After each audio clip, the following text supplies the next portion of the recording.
I'm sorry about that. My doorbell rang, and now we've been joined by my little kitty. So if you hear purring and rumbling, that is what you are hearing.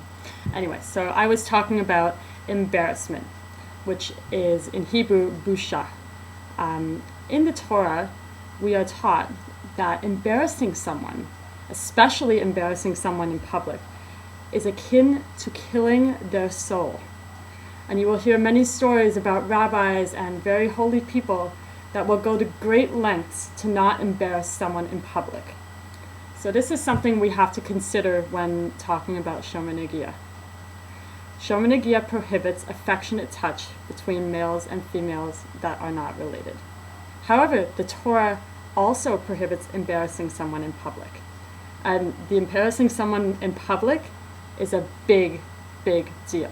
Again, it's akin to killing someone's soul. Affectionate touch, the definition of that is kind of gray, because, if I'm really disgusted and, not being affectionate when I'm touching someone, there's a debate on whether or not that actually is affectionate. So some people may disagree or disagree with me about what I'm going to say right now. But I will give you my policy on what I do based on this, because I do not want to embarrass someone in public ever. I don't care if they're coming at me with hugs and kisses and everything. In the end, embarrassing them in public is much worse for me than the fact that they might slobber all over me. In the end, okay, if they hug and kiss me and shake my hand, I'm not going to participate in it, but I will put up with it, because embarrassing them is much, much worse for me. And I can deal with the fact that someone hugged me. And, so this is my policy. If I'm going to see someone more than 2 times in my life, so if I'm going to meet up with them and they are, a huggy, shaking hand person, so if I'm going to see them more than 2 times, I will take them aside privately, keyword privately, and tell them a bit about Shomer Negiah and ask them that they please respect it and thank them. Usually people are totally cool with it. They totally understand. They apologize. They're still sorry for, the fact that they might have, hurt me or melted me before by touching me. But, that's my policy. If it's someone that I'm only going to see once, and it's not someone that necessarily I had a chance to warn in advance or even knew was going to be at this event, then you know what? Okay, if they come at me across the room to shake my hand, I will put mine out. Okay? I will put mine out. I won't be overly enthusiastic about it. But in the end, embarrassing that person in public is much, much worse than my just shaking his hand that one time. Okay? So you can do that. You can say, Hashem, please help me. But just keep your heart in the right place. Know that this person is more important than the fact that you might have to touch them.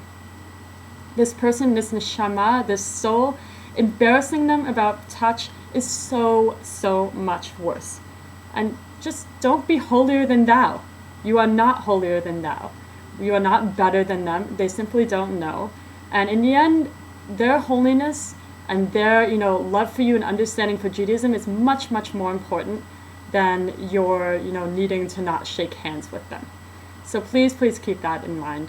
I've had many horror stories from friends and people of mine that have simply been treated so awfully and so rudely by people that have overzealously taken on Shomer Negiah and who have embarrassed them in public. And many of those people have walked away from Judaism. Realize that if you don't shake this person's hand, if you are rude to them in public and you treat them badly, they might trash Judaism, they might go marry a non-Jew, they might do really, really horrible things. Your actions have consequences. So in the end, shake their hand. If they come out to hug you, don't hug them back, but lean forward. You can be awkward. Do not embarrass them in public. And if the incident is awkward enough, then give them the time and talk to them privately. Either take them aside or call them, find them on Facebook or anything afterwards. Tell them. And apologize. Say, I'm sorry that was a bit awkward. This is because I keep something called Shomer Negiah. This is what it is. I hope I didn't offend you. So really, really take ownership for this. This is very important because most people don't know about it. They simply do not know. And we can't expect them to know. I knew Orthodox Jews before wore weird clothes and were super, super religious, but I'd never heard of this concept of Shomer Negiah. So people do not know about it. Give them the benefit of the doubt. And, I've heard many, many stories about someone secular who met this big, big rabbi in Israel and didn't know about Shomer Negiah. And they shook his hand and he shook it back. And, and people were all shocked and surprised about it. I can show you the stories where this happened. But then when the person found out in retrospect, they had so much respect for this man for doing this. Because in the end, their Kedusha and their connection and their need to connect is so much more important than your needing to not shake their hand. So keep that in mind, okay? So I have some strategies to try to get rid of awkward social situations. This is where I need your help. For those of you that have taken on Shomer Negiah and have strategies on how to avoid it, on how to not embarrass people in public, please let me know. This is just some in my experience. Use your spouse. If you have a spouse and you are comfortable with having your arm around them or touching them in public, do it. I find it really, when my husband is holding my hand and we're talking to someone, then the person can't really reach for my hand. So, he'll shake their hand, but they won't shake mine. It's very, very good to have your spouse there. Let him do, or her do, the talking and introducing. And usually if you stand back far enough, the person will get it socially.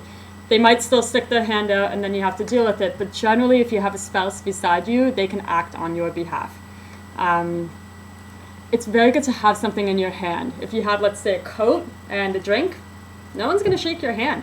So do that. It's very, very good, especially if you know some awkward situation might be coming up. Just have something in your hand and, it makes it a lot easier.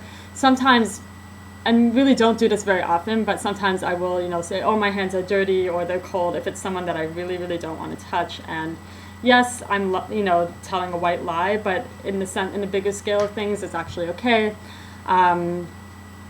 Those are my strategies.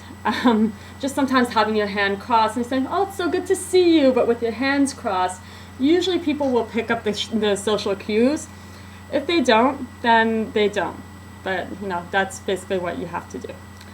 So, it will be difficult at the beginning. For those of you that are just taking on Shomer Negiah right now, it is hard. Know this and appreciate it, and just know that it will be hard. I was advised when I first took it on that to maximize the affectionate touch that I could have in my life. So if you have babies that you want to hang out with, or children, or friends that you want hugs with, hug your family. Just, make sure that you're not totally cutting yourself off, because that can be very, very unhealthy. So, maximize that affectionate touch. Exercise. Go out for a run, go out for a bike ride, do some exercise, do good, healthy things with your body. It will help. Guaranteed it will help if you are having difficulty. And just know in your mind that it gets easier. At the beginning, when you have to tell everyone, telling everyone is hard enough. Never mind the fact that you're going through a spiritual process yourself. So it is hard. Just appreciate the fact that it's going to be hard. Also appreciate the fact that it is amazing. It is so, so amazing. Anything that is difficult, that you have to work hard on, will turn out to be the most amazing thing. And so it's such a wonderful, wonderful, beautiful concept in Judaism that we have of not touching people of the opposite sex. It will make touch so much more meaningful, and it will have so much more depth for you.